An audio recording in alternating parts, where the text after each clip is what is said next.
Ladies and gentlemen, are you ready? Shit's about to hit the fan. Welcome to Unsanctioned Thursdays on Wrestling with Freddie. What's up, everybody? It's Freddie Prinze Jr., and welcome to Thursday's bonus content, appropriately titled Unsanctioned Thursdays. Yeah! This episode is brought to you by you, because you guys showed us so much love.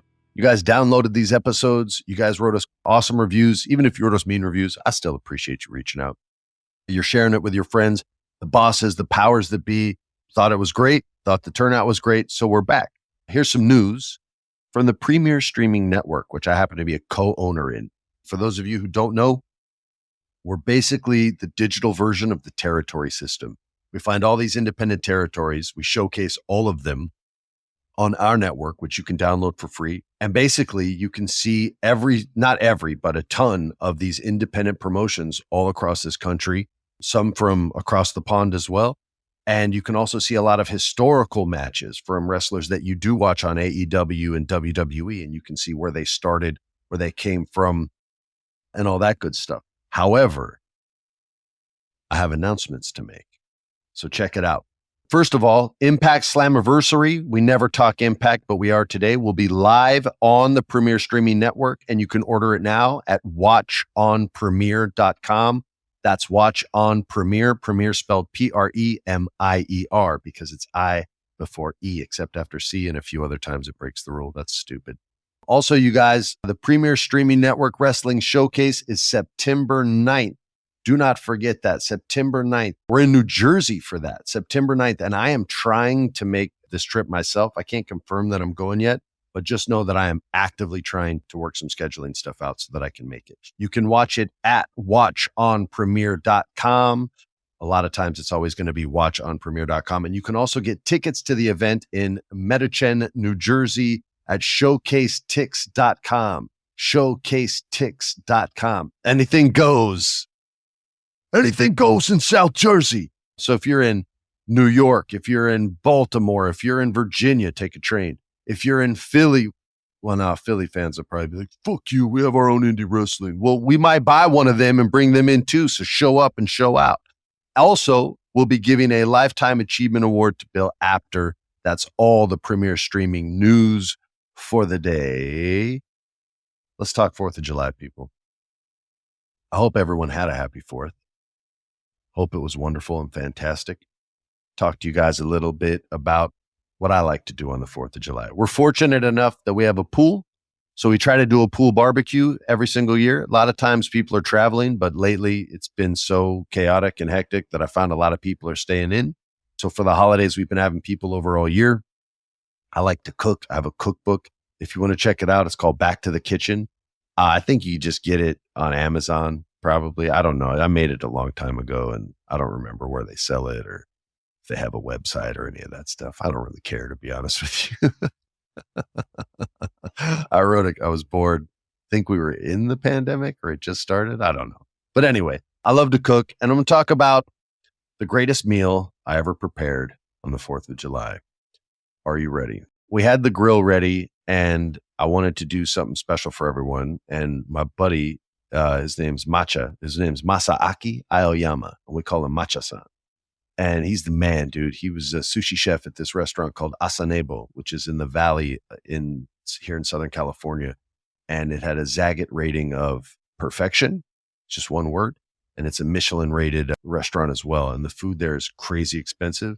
But I would eat there back in the 90s when it was cheap, before it was popular, because they didn't ID. That's a good note for all you people that are under 21. If you want to drink and break the law, just don't rat me out or anything. But go to Japanese restaurants. They don't card. So they're like, yeah, whatever. I'm sure you're probably 26, 27, even though you're 19.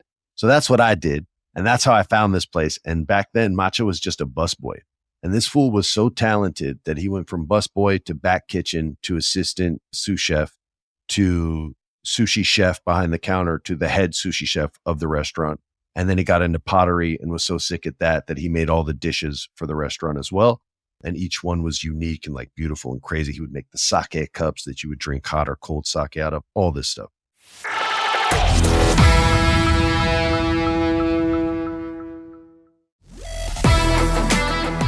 So I said, Matcha, we're doing 4th of July. Do you want to come and cook with me and party and drink and swim and all that good stuff? He said, absolutely.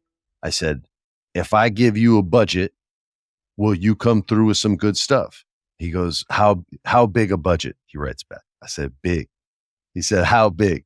I said, let's just say get what you get and we're good. And I'll throw this out there. The bill was shortly under $5,000. All right. But I was making mad dough back then. So the money was not the issue. I have 2 kids now and they get all my money. So that you're getting burgers on the grill in 2023, but pre-kids, we went hard. So I said, all right, dude, go and get it all. My man comes in with, this was way before it was like in grocery stores. Okay. My man comes in with A1, I think it was A1 graded, whatever, the A5, A4, whatever, the top shelf of Wagyu beef, Kobe steak from Japan, not from America, from Japan. He comes through with 2.5 pounds of yellowtail collar, which is just like it sounds, the collar, the meat around the neck of the fish. And he says, trust me on this. This is going to be delicious. He starts wrapping it in foil. Okay. I go, what's this? He goes, I see this like red looking tuna. I say, what's this? He goes, oh, that's special for later. That's for you and me. I go, oh, okay, cool. Some special fish, right? So now he gets into all these like beautiful vegetables, these Japanese mountain potatoes, these fermented soybeans. You guys would not like them, but I really, really do. But I don't recommend them. Most people go, oh God, this is terrible. My dude brought chicken hearts that we were going to grill. All right. Don't freak out. These were delicious. Kids were eating them. Not mine. I didn't have babies yet, but my few friends who brought kids, even they were eating them. They were so good. We just didn't tell. We just told them it was chicken. We didn't tell them it was hearts. He brings sushi, tons of sushi. And then he brings this crate, and I mean crate, of the best to this day sake that I've ever tasted in my life. I'll never forget. It was called Tamade Izumi. And this is 20 years ago. So you could probably find this mug on Amazon these days. It was the smoothest alcohol that I've ever, y'all know I love some sake. This was the smoothest that I ever tasted in my life. Also crazy expensive. It's probably way cheaper now because it's so much later and they just have, you know how it goes. Stuff isn't cool anymore and then it gets cheap. But yeah, so this is all the stuff that he brings over, all these amazing vegetables, Japanese eggplants. I told you about the potatoes, all kinds of yummy different seaweeds, cucumbers, all these like delicious like sushi platters for everybody where everything was fresh. So we go and we have this dinner.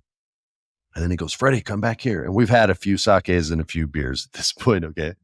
And so a lot of you are going to get mad at me for this, but I didn't know until after. So he goes, Freddie, come here. So I going back. And he goes, this is for us. This is what was so special. And it's this small like cut of fish that's probably like, I don't know, 4 inches long and like 3 inches wide. He gives me a slice and I eat it. And I go, oh man, that's really good. It's just like, and this is raw sashimi and it tasted like it was marinated in butter. And he goes, now try it with wasabi.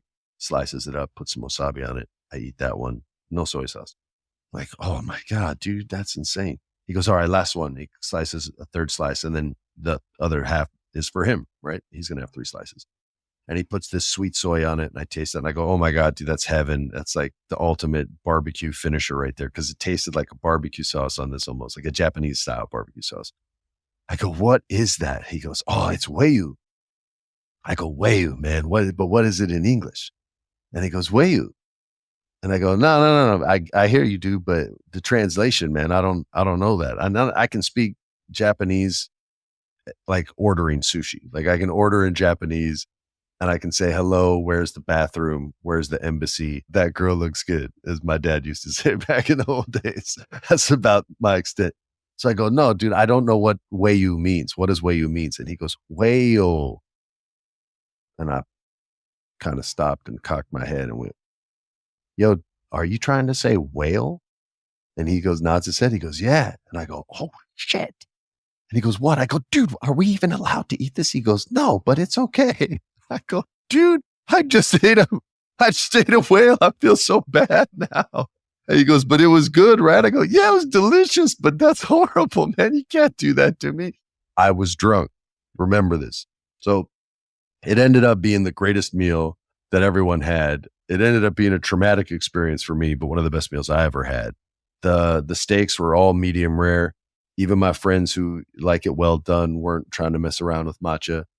He just sort of commands respect. So people do what he says. Everyone ate a ton of fresh, delicious sushi. We had these beautiful oysters called Kumamoto oysters. And he made this delicious like ponzu vinaigrette that went on top of it. I mean, everybody ate like kings. It was one of the best meals that I've ever had. And we didn't even have to go out to do it. It got to be in our backyard. Everyone had drinks.